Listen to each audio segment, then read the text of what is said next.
Salut! On a eu plein de belles nouveautés cette semaine. On vous présente ça. On commence avec Anno 1800. C'est un jeu de Martin Wallace. On ne l'a pas essayé encore, mais c'est mon objectif demain matin avec mon garçon. C'est un jeu de développement pour 2 à 4 joueurs, 12 ans et plus. Les parties sont à 20 minutes. C'est un jeu de gestion de ressources, qu'on peut utiliser un peu les ressources des autres joueurs. C'est basé sur un jeu vidéo que je n'ai pas essayé non plus, mais que, c'est ça, comme je disais, j'ai vraiment hâte de l'essayer. C'est Anno 1800. On a reçu aussi la nouvelle extension de Empire du Nord, qui est Barbare. C'est une nouvelle faction pour le jeu avec des nouveaux pouvoirs. Empire du Nord, c'est un jeu de développement aussi, là, vraiment le fun. On a reçu deux nouvelles extensions. En fait, c'est un deuxième jeu de base. C'est un jeu de base qui peut être joué un peu comme une extension pour cartographeur. Fait que c'est basé sur le même principe. Ça s'appelle Heroes. C'est vraiment un jeu indépendant. On peut acheter seulement cette boîte-là. On n'a pas besoin du cartographeur original pour jouer. On a reçu aussi un pack d'extensions avec plusieurs... en fait, il y a trois extensions différentes. Puis ils sont compatibles avec soit le nouveau jeu Heroes ou le cartographeur original. Donc c'est super intéressant. Pour ceux qui ne connaissent pas Cartographeur à la base, c'est un jeu on appelle ça un flip and write. On a chacun notre pad de feuilles. On va tourner des cartes qui vont nous donner des pièces un peu style Tetris qu'on va dessiner sur notre feuille. Puis il y a plusieurs objectifs à répondre. Dans une ronde, des fois, c'est selon quelle ronde qu'on va avoir. On va avoir différents objectifs à accomplir. Fait que quand on a mis tel type de terrain autour de tel autre type de terrain, des choses comme ça. Puis c'est un jeu aussi qui a un petit peu d'interaction entre les joueurs qu'on voit peu fréquemment dans des flip and write ou dans des roll and write, parce qu'on va jouer des cartes monstres qui nous permettent d'aller dessiner sur les feuilles des autres joueurs pour leur donner des malus. C'est un super bon jeu. On a reçu aussi Clash of Culture Monumental Edition. C'est un jeu, c'est pas un nouveau jeu, mais c'est une nouvelle édition là, de luxe avec plein de figurines, plein de composantes. C'est un gros jeu de développement. Là. Il appelle ça un 4X parce qu'on peut faire beaucoup de choses différentes dans le jeu d'exploration, de l'attaque, on développe notre cité. Donc c'est Clash of Culture. On a reçu aussi le tout nouveau jeu Camelot. En fait, c'est un jeu dans l'univers de Camelot, mais c'est un jeu différent. Fait que c'est pas le Camelot original. À ceux qui ne connaissent pas, c'est un jeu qu'on parie sur une course de chameaux. C'est un jeu familial, là, très dynamique, c'est drôle. C'est vraiment des chameaux qui vont tourner autour d'une piste, puis on parie sur les gagnants. C'est vraiment le fun. Ça, c'est le nouveau jeu qu'on va probablement l'essayer aussi en fin de semaine, hors saison. C'est vraiment un jeu à part. C'est dans cet univers-là, mais on n'a pas besoin de... C'est pas une extension. C'est un jeu, on m'a dit, un petit peu plus joueur. Fait qu'il va falloir développer là, nos chameaux pour les préparer pour la course. On a reçu Equinox, édition Golem. C'est le même jeu en fait que le Equinox normal qu'on a ici, comme ça. C'est juste qu'ils ont fait une version Golem à l'image. Pour ceux qui connaissent les Century, ils avaient fait la même chose, la Route des Épices. Ils avaient fait une édition Golem pour chacun. C'est le même jeu, mais avec les images style Golem.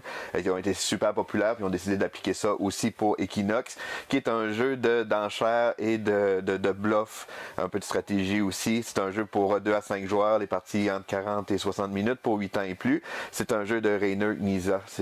On l'a pas, j'ai jamais joué, mais ça va l'air vraiment le fun. On a reçu aussi le Mur d'Adrien. C'est un roll and write un peu sur les stéroïdes. C'est vraiment gros. C'est pour 1 à 6 joueurs, les 14 ans et plus, les parties d'environ 60 minutes. C'est dans l'univers, ceux qui connaissent Pillard de la mer du Nord ou les architectes ou Paladins, c'est dans cet univers-là. Ça fait partie de la nouvelle trilogie. C'est vraiment un roll and write. On a chacun 2 feuilles, c'est rempli là j'ai juste lu les règles, on n'a pas encore joué, mais c'est vraiment rempli d'éléments partout. C'est le genre de jeu qu'on va cocher, on va gagner certains jetons qui vont nous permettre de cocher des lieux sur notre feuille, mais en cochant certains lieux, ça débloque d'autres lieux qu'on peut aller d'autres personnages qu'on peut aller utiliser pour débloquer d'autres lieux. Fait que c'est vraiment ceux qui connaissent les traits futés ou les traits futés ou Welcome, c'est un peu dans ce genre-là, mais vraiment large avec plein de choix. C'est Mur d'Adrien, ça a vraiment le fun. On a PR de City. C'est un jeu pour 1 à 4 joueurs, pour 14 ans et plus, les parties d'environ 60 minutes. C'est un jeu de placement d'ouvriers. Ceux qui connaissent PR de la mer du Nord, qui est ici, c'est très similaire. Il y a la même mécanique de on place un ouvrier sur une case pour faire une action, avoir des ressources, et on en retire un autre pour aussi activer cette case-là. Ensuite, dans le fond, le but du jeu, ça va être de monter notre équipage, puis on va aller faire des pillages dans les différentes colonies. Je l'ai essayé hier soir, là, c'est vraiment le fun, super bien monté.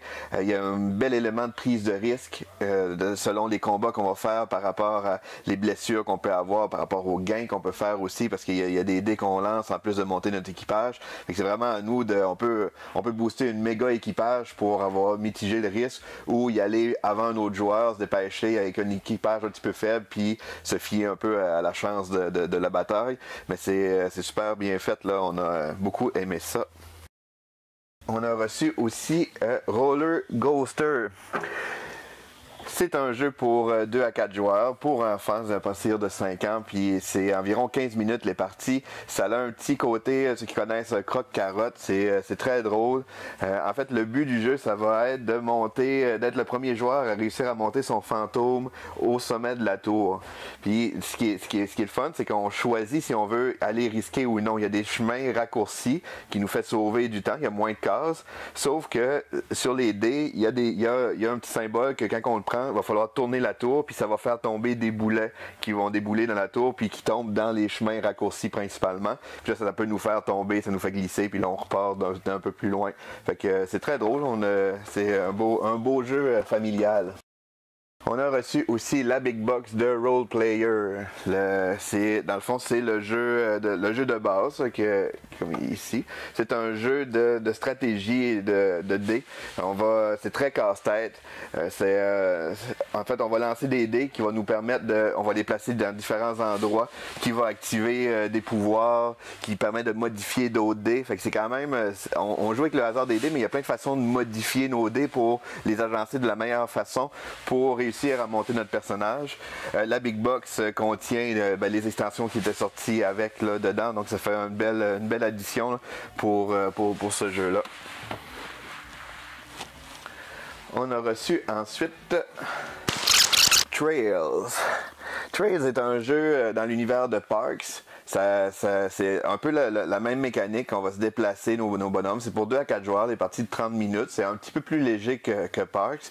On se déplace là, sur différents endroits. Puis on va faire du va-et-vient. Fait qu'il va y avoir des joueurs qui se déplacent de gauche à droite, de droite à gauche. Puis dépendamment où des lieux qu'on va arrêter, on va avoir certaines ressources qu'on va pouvoir échanger pour des équipements qui vont nous donner des points en fin de partie. Il y a des genres de petits combos qu'on peut faire aussi. Là. Fait que c'est un petit jeu très relax, mais c'est sympathique, ça prend pas de place, puis c'est rapide à jouer. De retour en stock, il y a Teotihuacan, qui est très difficile à prononcer, mais c'est un gros jeu de gestion, c'est un gros jeu de gestion, pas vraiment de ressources, mais de gestion d'action avec des dés. J'avais vraiment aimé ça, c'est pour 1 à 4 joueurs, 14 ans et plus, les parties en 90, c'est 120 minutes. C'est vraiment un jeu qu'on va se déplacer sur le plateau, on a des dés, les dés nous permettent de faire certaines actions. À toutes les fois qu'ils se déplacent, ils se trouvent à comme s'améliorer, on les tourne les dés, c'est pas un jeu de dés qu'on lance, c'est juste qu'on utilise les fonctions avec les chiffres qui sont dedans. Il y a plein de façons de faire des points partout, là. C'est un jeu très, très vaste, très, très détaillé, puis c'est super. On a reçu en même temps toutes les extensions aussi, qui n'étaient pas disponibles avant en français, fait qu'on a l'extension l'ombre du Xitel, puis aussi l'âge de l'expansion aussi, qui est une autre extension pour ce jeu-là. Puis dans la même collection, en même temps, on a reçu aussi Tekkenu, qui est un autre jeu dans cet univers-là, mais qui est complètement différent, mais on voit les liens, style graphique et tout ça. C'est un autre jeu de stratégie là, très, très développé là, pour 1 à 4 joueurs, des parties de 60 à 120 minutes pour 14 ans et plus. Dernière nouveauté cette semaine, on a reçu l'extension Unmatched Cobalt and Fog. Ça rajoute des nouveaux personnages. On a Dracula, Jekyll and Hyde, l'Homme Invisible puis Sherlock Holmes. C'est toujours dans le même genre de Unmatched d'attaque. C'est juste des nouveaux personnages, des nouvelles habilités. C'est toujours pour 2 à 4 joueurs, pour 9 ans et plus, et les parties de 30 minutes. Ça fait le tour pour les nouveautés de cette semaine. L'île au jeu.